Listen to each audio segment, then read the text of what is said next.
Well, Bills fans, we go down to the Meadowlands, but guess what? We can't beat the Giants in their own home now, can we?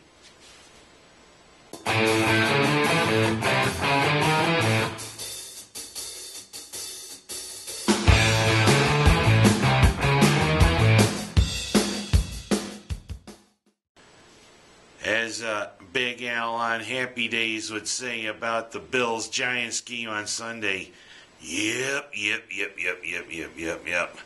That's all I can say about what happened Sunday. Because, you know, one of the big keys to the game here for the Bills to beat the Giants was to get pressure on Eli Manning. And the thing is, they didn't do it. I mean, Eli and his brother Peyton are cut from the same cloth in more ways than one. You give them all the time in the world and they're going to eat you alive. And that's exactly what Eli Manning did to the Bills' defense. But of course, the way it started out, it looked like it was going to be another Bills victory.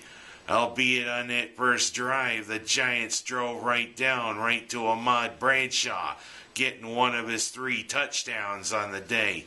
But then Buffalo started showing, hey, this might be an easier time than we thought against the Giants. Fred Jackson, the great running back that we got from Marv Levy's alma mater, Coe College. Jackson breaks off the longest run from scrimmage for the Buffalo Bills in 21 years. An 80-yard romp down the field that he zigzagged near the end to get into the end zone. Nice run, Jackson. I mean, Thurman Thomas's run 21 years ago was something, but this was something, seeing Jackson, who many people was saying, oh, he's just a replacement for Spiller. Jackson showing he could almost be the MVP in the NFL of this young season. And that's what I'm going to campaign for. So far, Fred Jackson for MVP of the NFL. But let's not get ahead of ourselves.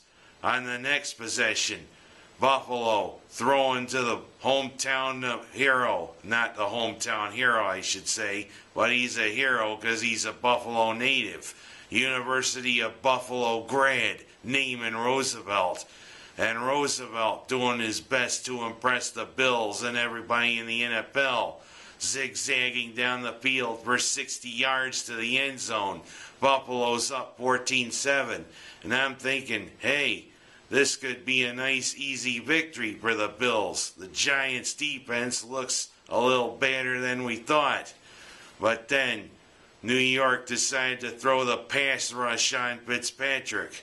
He'd been sacked only 4 times all year. But now, this time, the Giants got to him 3 or 4 times. And also, like I said, Buffalo just can't seem to generate much of a pass rush at all. That's what we got Marcel Darius for, to generate some pass rush and to clog it up the middle. Bradshaw still ran for 104 yards, and he scored 3 times against what is a pretty porous Bills defense.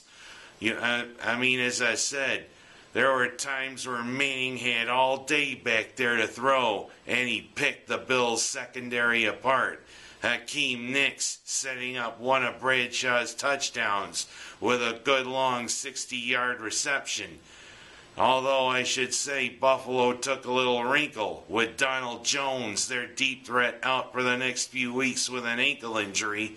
C.J. Spiller finally got a little bit of playing time, lining up his wide receiver and catching 5 passes. Steve Johnson also catching 5 passes and catching a touchdown which tied the game. But also he was in on 2 critical mistakes that cost the Bills the game. Fitzpatrick underthrowing Johnson when Johnson was going on a deep route. And Webster, the Giants' safety, intercepting both passes, including one where Johnson just sat there on the ground and he's like, oh, I'll just let him run. You can't do that, Johnson. You got to make sure you defend Webster. And on the second try, watch your hands. Your face mask penalty also contributed to the winning score for the Giants. albeit a disappointing day to be a Bills fan. New York winning 27-24, and the Bills heading into the bye week with yet another injured offensive lineman.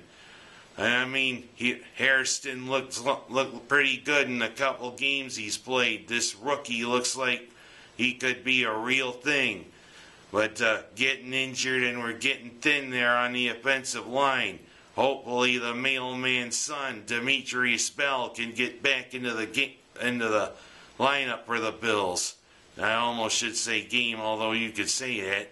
But I mean, this is the bye week, Bills fans.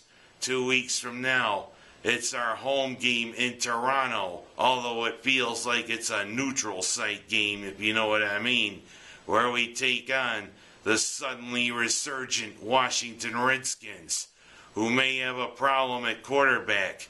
It could either be Rex Grossman or John Beck playing quarterback for the Redskins. We'll see. And also, for our beloved Orange, it's a big game Friday night. It's the battle for the Ben Schwartzwalder Trophy. It's our rivalry against West Virginia. Although I'm a little leery, even though Dana Holgerson's now the coach now for the Mountaineers, they're still showing that they can do pretty good with guys from both Rich Rodriguez and Bill Stewart. And plus, West Virginia is still ranked. It's going to be a heck of a battle for the Orange and their secondary, which so far is so porous like a sponge. We're getting into the meat of the schedule. Let's get going. I'm Ken Haas. That's my story, and I'm sticking to it.